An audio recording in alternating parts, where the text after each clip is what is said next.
So hi, my name is Amir El Karati. Here is with me Jay Johnson. So Jay, tell me a little bit about yourself and like where you come from. Well, my name is Jaeden Johnson. I'm 23 years old. I'm from Huntsville, Alabama. Basically, I, I'm a young entrepreneur. I started my business at 21 years old. I've been doing it for about 2 years now. Uh, Basically, that's about it. That's good. So I would like to know like because I want to be like after graduation, I would like to also get into entrepreneurship and potentially own a small business like you. So I want to know like more about your daily routine and like managing like different stores. I know that you have correct me if I'm wrong, but two stores. And do you encounter like any difficulties and like what's your daily routine like with managing two stores? Well, as a young entrepreneur, it is quite hard in the workforce to find other employees as well that want to have the same drive and motivation as yourself.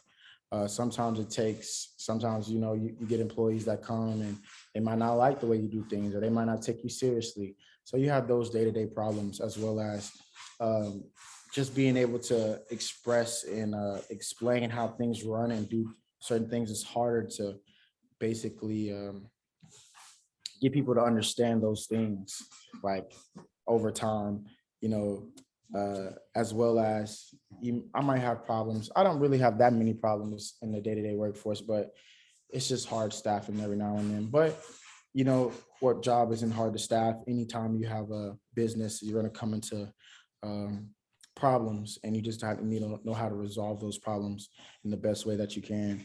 And with failure comes success. So I would always say, you can't, without failing, you can never see if you succeed. So Yeah. always try your best and always try to educate others, and always try to give your employees that time to like figure out how to do it or what to do. Now, and patience is a really big thing as well. So you have to have a lot of patience with people, because you're not just dealing with your friends or your homies or your family.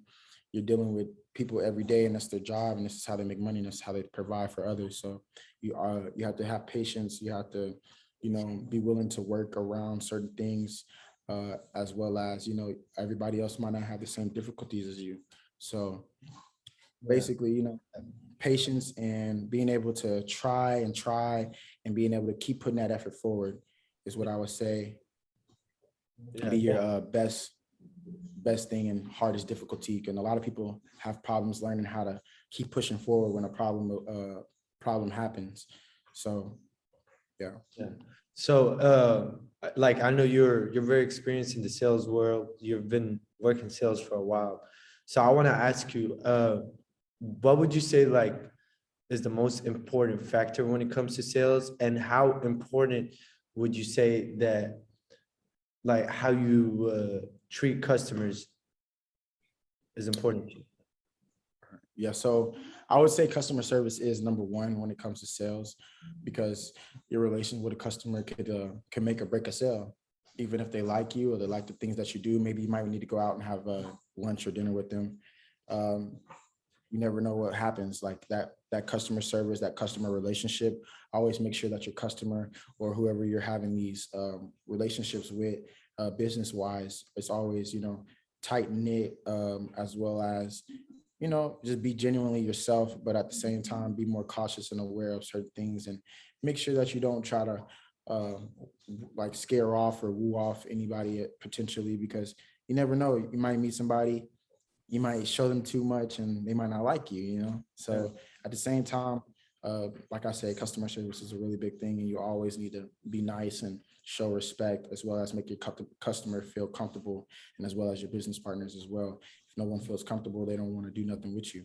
You know, comfortable comfortability is a real big thing in the workforce too. Like, you don't want to have to be in an area. Nobody wants to be in an area where they feel uncomfortable. So Yeah. yeah, customer service is top tier. Yeah. So like you like with me, I want to follow in the same footsteps. I would like to go into the entrepreneurship, and I would like to own also a small business. So what steps would you recommend I take to reach a similar position in the entrepreneurship world? Well, I will tell you the steps. I can't really tell you what to do because I'm not. I didn't go to school for it. Well, I was in school, but ended up dropping out of school and doing my own thing. But what I would say is, if you decide to do your own thing in the world and with your degree, I would feel like you need to work in that area maybe a couple months and see if you really genuinely like something. You don't want to do something that, as an entrepreneur, you don't want to wake up every day and be like, dang, I got to go to work. That's Yeah. not what you want to do. As an entrepreneur, you want to be able to wake up and be like, man, I love my job. I'm going to go to work and I'm going to attack the day every day. And honestly, like, just I would say, before you go into something, before you do anything, I would say work under somebody or try to see how their business works or operates and certain other little things, because you can kind of like mix them together. Sales is sales. So if you want to do sales specifically, just work for a sales company, Yeah. see how they do things and see how they go about things, and before you open up your own. That way you have a little bit more knowledge than others and a little head of a step forward to get to where you need to be. And that's what I did. So basically, I worked for the company for a couple of years and ended up opening up my own when I had the money saved up. Yeah. I failed once, but I opened up the second time I tried, it worked. Yeah. So like I said, always try.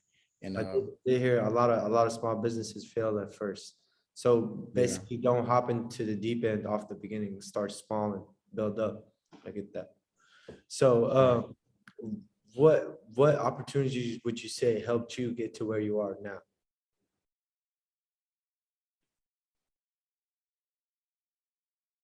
Three.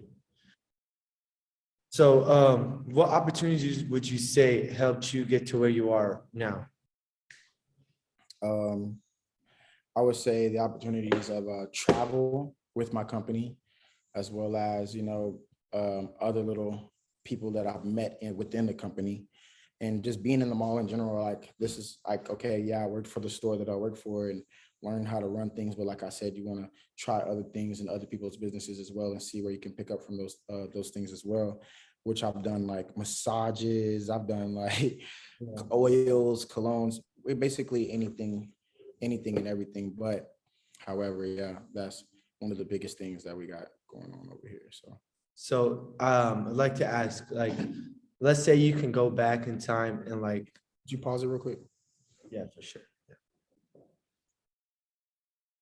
Okay, I want to ask, like, let's say you had the chance to go back and like take a different career path. Would you have done it? And if you would have done it, what career path would you have chosen? Honestly, I probably would never go back to doing that career path that I was going to school to be a lawyer.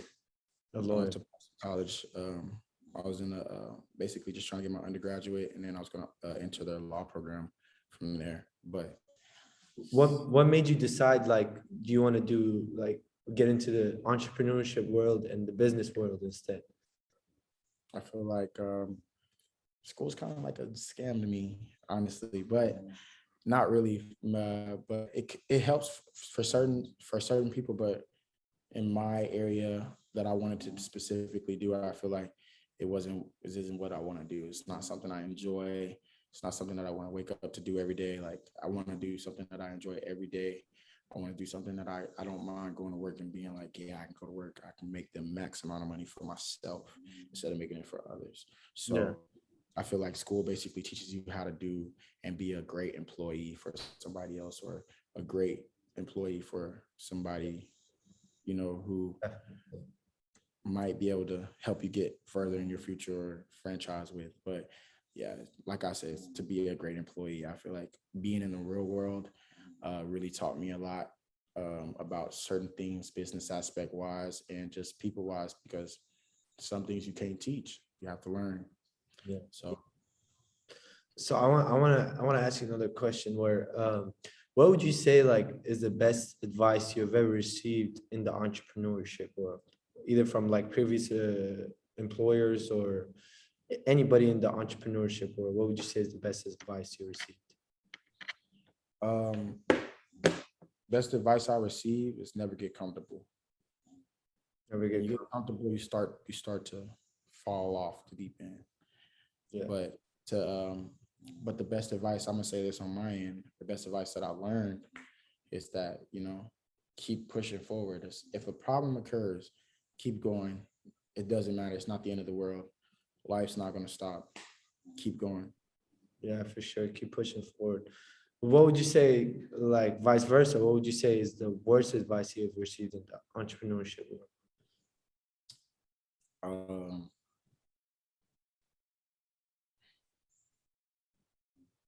that's a hard one because honestly, don't listen to that. Like it just goes in through one ear and right out the other. So I couldn't say I gotten any bad advice because I don't take anybody's advice as bad. But if it's unwanted information, I don't retain it type of deal. Yeah, I understand. I understand. Thank you for this interview, Jay Johnson. Hopefully It's a I can go pleasure. to the same area after graduation, and hopefully I can be as successful as you. Thank you very much, Jay Johnson. Thank you, sir. Appreciate you, Amir.